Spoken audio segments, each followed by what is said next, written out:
Yeah, what's good, everybody? Hope everybody having a beautiful Monday. Back to the grind.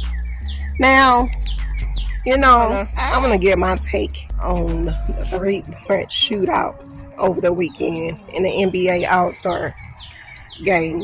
Big congratulations to Dame.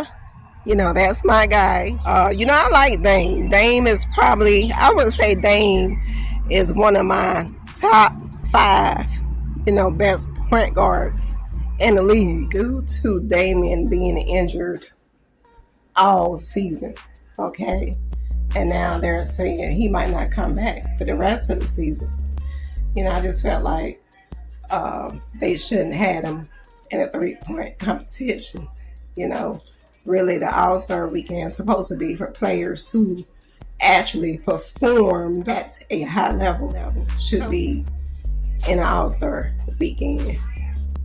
That's just how I look at it. I've heard a crazy thing, and it's crazy how they let Jalen Duren from Detroit Pistons for the All-Star, even though they say he came in as a reserve. But he was suspended for 2 games for hitting Musa in the face. So I thought that was kind of crazy, how they crazy to still let him play, in an All-Star game. Because I was like, man, you don't need for him slapping nobody else, But yeah, I'm a sports chick, y'all. But that was crazy. That was a crazy brawl, And they had Isaiah Stewart got into it, got involved, and Miles got involved to help Musa.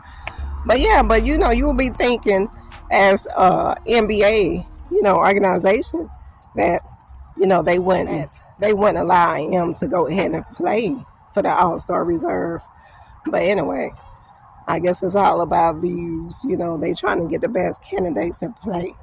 But, I was just wondering, like, what he doing there? A status of having a good conduct. And, by you slapping somebody, you don't fit in that top tier to me, or a backup tier, so. But anyway, I'm sports chick, y'all.